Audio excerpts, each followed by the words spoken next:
For the second week of this Canal project, I'm going to use my pastel study made on the side of the canal, using the Sarah Sandow technique of blocking in pastel shapes, colour shapes, darkening them a bit, and then gradually introducing some definition using lines and stronger colours, maybe subtracting a bit with the eraser.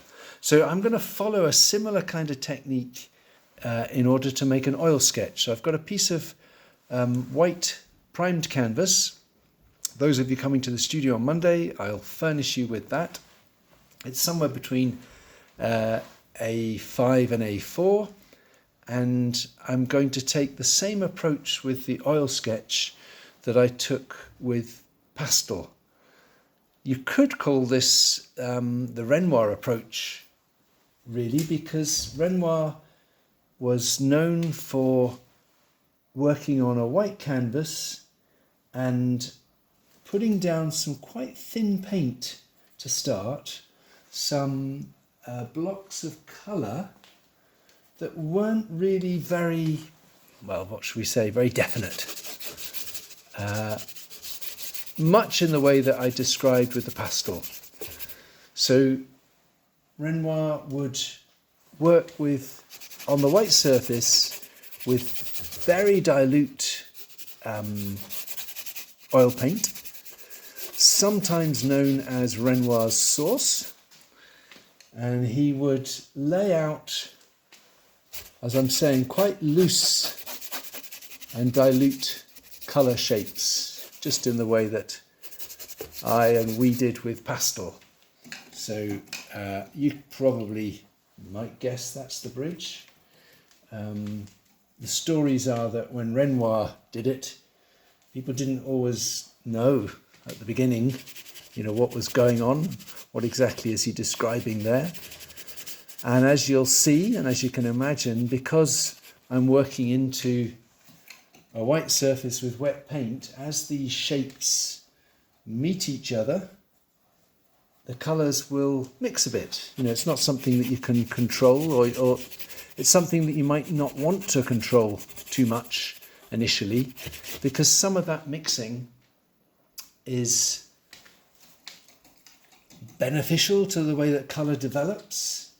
It will enable one colour to mix with the next and perhaps soften those colours. It might even create some new colours which you could then adopt or make part of your palette. So in short, it's a process designed for a certain amount of accident, and hopefully one can learn to exploit those accidents, to make something of them, and thereby produce a painting that's more interesting. If the process has been interesting to you as the artist and has resulted in certain discoveries, well, then I think that will be conveyed, experienced by the viewer of your painting. So let me pause while I mix a little bit of colour for the boats and decide what to do above the bridge. So I'm going to put in some of these red strokes for my barges. I was quite pleased to have the barges as part of my composition, because I think there's a bit of colour, but they also add some perspective to my painting, and they help the waterway recede into the distance. And I think for the time being, I'm just going to get some more of my sky blue at the top of the painting, and I'll see what happens. And finally, I think I want to get rid of most of the white. So that's a bit mucky, but let's just get rid of that. Okay, so this could be a sort of stage one of the Renoir approach. There are things about these shapes, because I did them very quickly with not too much care, because what I've described, the idea that it may not be obvious exactly what everything is. That description of Renoir suggests to me that he was being quite loose and intentionally so. And there are things, for example, here, I don't know whether the bridge should be a bit higher or...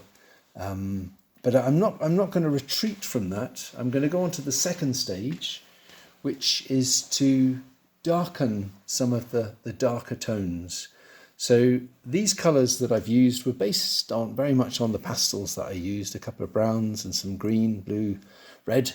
I'm now going to, in a way, do what I did last week with the charcoal.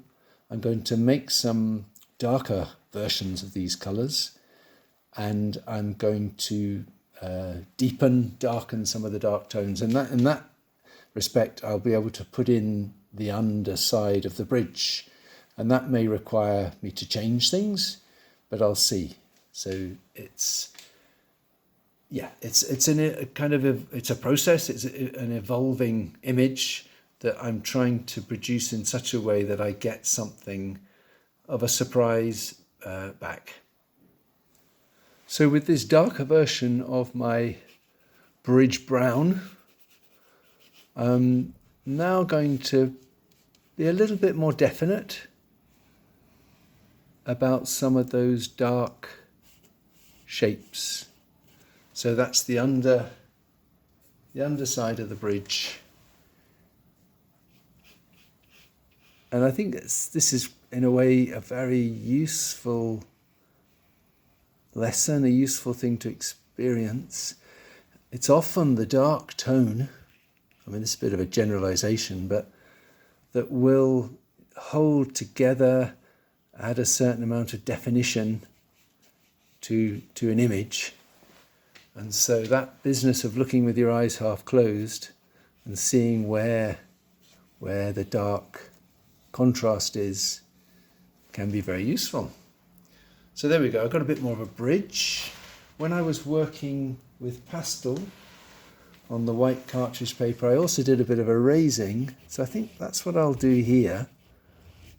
I'm going to not completely clean off the brown, but make a slight adjustment to that area and probably get a bit more green on at some point. Anyway, I'm not quite ready for that.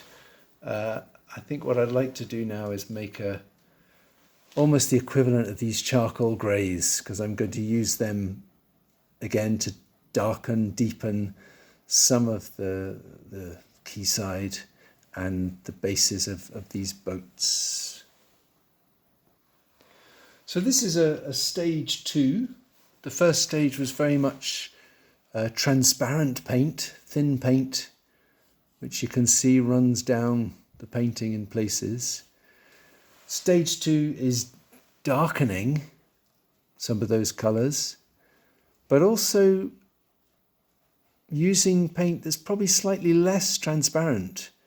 It's a little bit more opaque because it's darker, so it covers more easily. But also, with most of these colours, I would have added a little bit of white, which helps with the opacity as well, because white is generally a bit opaque. And I'm also putting it on more thickly.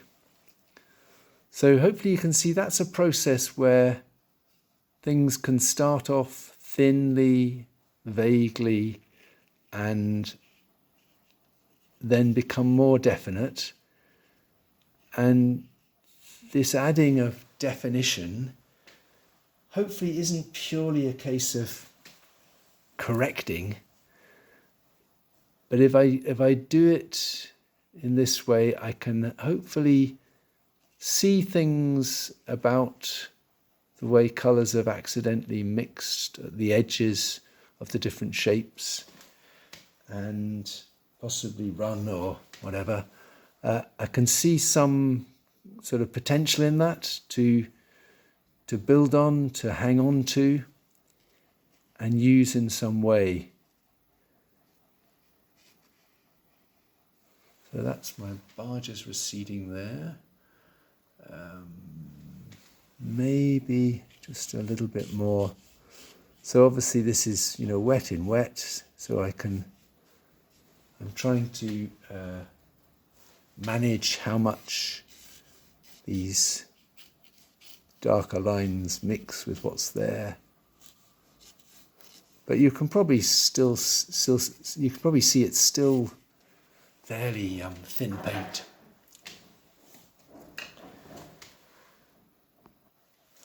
So I'm continuing the process of strengthening, deepening some of the colours that are there a bit more specifically, and you can probably see that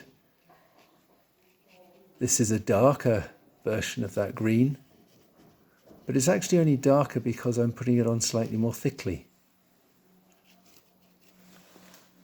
So that's just applying more paint more substantially has made that difference. So using the same colour in the way that you would with pastel, you'd put pastel down, you'd smudge it, and then you'd build on it again. But this time now, this is a darker green. So I'm beginning to develop these colours, make new versions of them, so that I've got more of a contrast between the lighter and the darker, but also between the thinner and the thicker colours. And this is, I suppose this is one of the kind of features of the Renoir method. When you spread paint out thinly, when you put down that first transparent layer, often because it's gone on to a white surface, the colour will be quite luminous.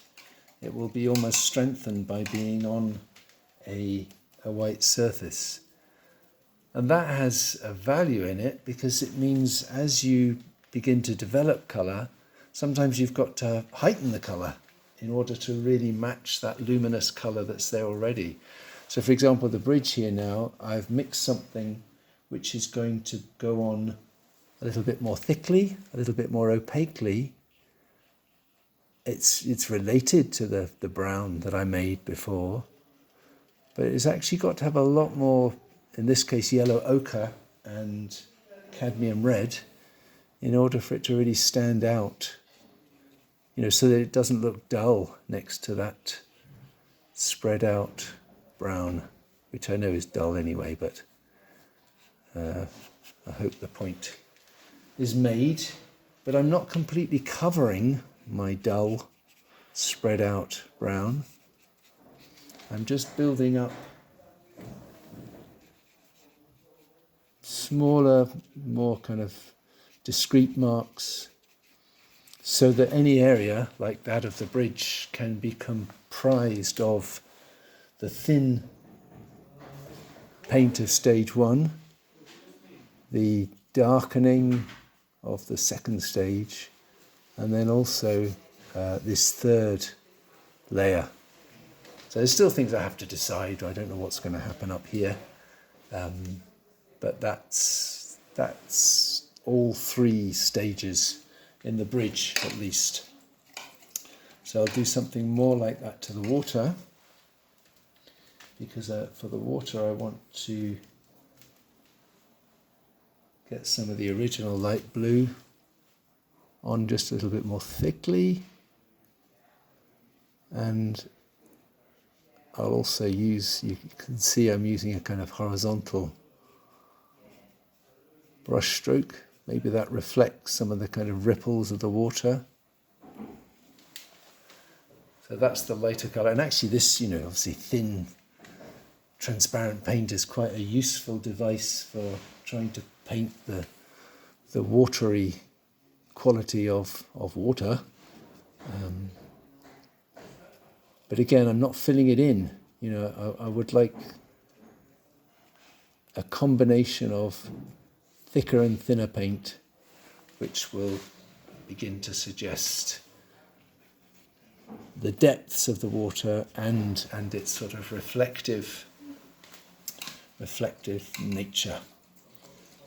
So what else should I do? Maybe a little bit on the quayside. So I feel like I'm slightly limited by the content of my pastel sketch. Really, my tutor should send me back to the canal side and say, look more, get some more information. But on the basis of this sketch, that's probably as much as I'm going to develop. What I would, if I did go back, what I would look for, I think, is light. We had a pretty dull day on Monday, and indeed it rained. And so I'm struggling a little bit with my sketch to think about the light. So that would be something I might look for.